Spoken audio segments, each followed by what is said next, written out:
Internet کے مولاناؤں سے دور رہیے، مدرسے کے مولاناؤں کے پاس جائیے۔ جو مدرسے کے مولانا ہے، انٹرنیٹ کا مولانا جو ہے وہ خالی برتن بہت پکارتا نا، وہی حال ہے ان کا۔ قرآن کریم کو اپنے گھر کے اونچے مقام پر رکھنا چھوڑیے، نکال کر پڑھیے۔ اگر پڑھنا نہیں آتا تو سیکھیے، کوئی اس میں شرمندگی کی بات نہیں ہے۔ آپ اللہ کا کلام پڑھ رہے ہیں، آپ اللہ کا کلام پڑھ رہے ہیں، اور اگر قرآن کریم اللہ فرما رہا ہے کہ اگر پہاڑوں پر نازل کر دیتا تو پہاڑ چکنا چور ہو جاتے۔ یہ ہمارے آقا محمد مصطفیٰ صلی اللہ علیہ وسلم کا سب سے بڑا معجزہ ہے۔ یہ کانسٹیٹیوشن ہے، پوری انسانیت کا آئین ہے، یہ ضابط حیات ہے انسانیت کے لیے۔ اگر ہم قرآن کریم کو پڑھیں گے اور کیسے سمجھیں گے، جب ہم علماء اکرام کے قدموں کے پاس بیٹھیں گے تو قرآن کریم اور رسول اللہ صلی اللہ علیہ وسلم کی سنت سمجھ میں آئے گی۔ مگر آج کل ہر آدمی فون پر، گوگل پر پڑھ کر اپنے آپ کو حضرت گوگل کا شاگرد بنا کر انسانیت کو بھٹکانے کی کوشش کر رہا ہے۔ ایسے انٹرنیٹ کے مولاناؤں سے دور رہیے، مدرسے کے مولاناؤں کے پاس جائیے۔ جو مدرسے کے مولانا ہے، انٹرنیٹ کا مولانا جو ہے وہ خالی برتن بہت پکارتا نا، وہی حال ہے ان کا۔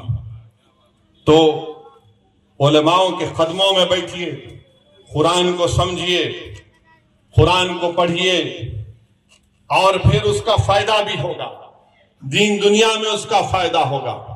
میرے عزیز دوستوں اور بزرگوں، فاروق اعظم کا وہ مشہور واقعہ کہ فاروق اعظم نے جب قرآن کی آیات پڑھی کہ سب کے اعمال کا حساب دیا جائے گا تو بے ہوش ہو گئے فاروق اعظم۔ فاروق اعظم کا مشہور واقعہ کہ راستے میں ہیں اور کسی گھر سے ایک آواز آئی کہ اللہ کا عذاب سب پر پہنچے گا، تو کئی مہینوں تک فاروق اعظم بیمار رہے۔ لوگوں کو وجہ معلوم نہیں تھی کیوں بیمار پڑ گئے، کیا وجہ ہے بیمار پڑنے کی۔ یہ ان کی قرآن کریم سے محبت تھی۔ میرے عزیز دوستوں اور بزرگوں، میری آپ تمام سے یا ہم تمام سے، بلکہ میں اپنے آپ کو بھی مخاطب ہو کر کہہ رہا ہوں کہ ہم کو اپنی زندگیوں میں ایک انقلاب کو برپا کرنا۔ اللہ کرے کہ اس طرح کے جلسے پورے دنیا میں منعقد کیے جائیں 31 دسمبر کے دن۔ یہ جو خرافات، یہ جو برائیاں ہم دیکھتے ہیں، ہم کو کہاں لے کر جا رہے ہیں؟ ہم کو ایسی جگہ پر لے کر جا رہے ہیں جہاں سے واپس آنا بہت مشکل ہو جائے گا۔ یہ ہم کو اللہ اس کے رسول سے دور کر رہے ہیں، یہ ہماری تہذیب کو قتل کر رہے ہیں، یہ حیا کو قتل کر رہے ہیں، یہ ہم کو انسان نہیں جانور بنا رہے ہیں۔ اس طرح کے رواجات اور تہذیب جو چیزیں نام پر کی جا رہی ہیں، مغرب کی دنیا میں آج کوئی روحانیت باقی نہیں ہے۔ میں مجھے پڑھنے کا موقع ملا، وہاں پر 5 سال رہنے کا موقع ملا، میں بتا رہا ہوں آپ کو۔ ان کے پاس اب کو اچھے برے کی تمیز نہیں رہی۔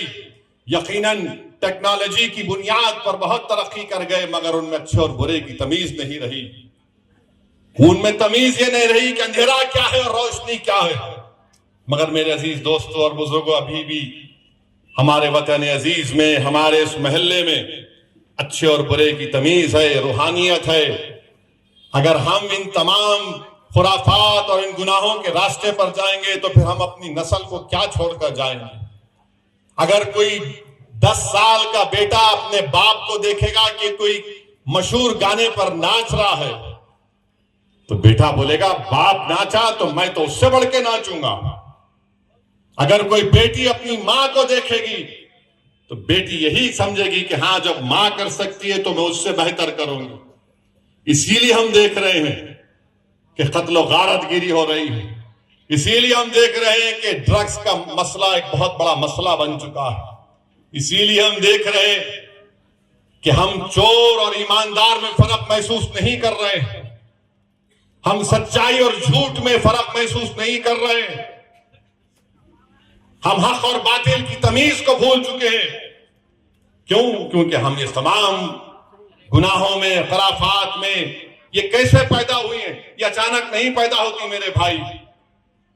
جسم میں اگر کوئی بیماری پیدا ہوتی ہے تو تھوڑا کر کے آخر میں آپ کو ایسا بیمار کرتی ہے کہ آپ پھر اپنے بستر سے بھی نہیں اٹھ سکتے۔ تو انسان کے لیے بھی ضروری ہے کہ اس بیماریوں کے لیے دور رکھنے کے لیے اور دل کی بیماری کے لیے اللہ کے رسول صلی اللہ علیہ وسلم نے فرمایا کہ قرآن کو پڑھو اور موت کو یاد کرو. اور یاد رکھیے آپ، ہم تمام قبرستان کو جاتے ہیں، اپنے باپ، اپنی ماں، اپنے بھائی، اپنے دوست احباب کو دفن کرتے ہیں، مگر کسی کے دل میں، بہت کم لوگوں کے دل میں خیال پیدا ہوتا ہے کہ میں بھی آنے والا ہوں یہاں پر، میں بھی آنے والا ہوں ایک دن یہاں پر. یاد رکھو خبر میں جانا ہے، یاد رکھو قیامت آئے گی. قرآن میں اللہ نے فرما دیا کہ قیامت ایسی آئے گی کہ معصوم بچے جو ہوں گے، قیامت جب آئے گی تو وہ بوڑھے ہو جائیں گے.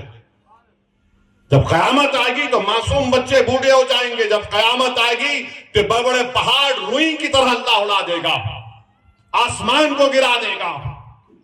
یاد رکھو قبروں سے اٹھنا پڑے گا، اللہ اٹھائے گا ہم کو قبروں سے، حساب کتاب ہوگا، اور رسول اللہ صلی اللہ علیہ وسلم کی شفاعت انشاءاللہ تعالی ہم تمام کو نصیب ہو.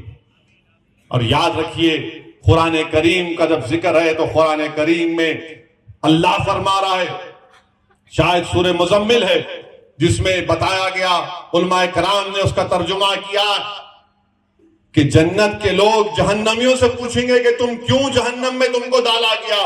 تو وہ کہیں گے کہ ہم نماز نہیں پڑھتے تھے، ہم نماز نہیں پڑھتے تھے، ہم بھوکوں کو کھانا نہیں کھلاتے تھے، اور ہم قیامت کا انکار کرتے تھے.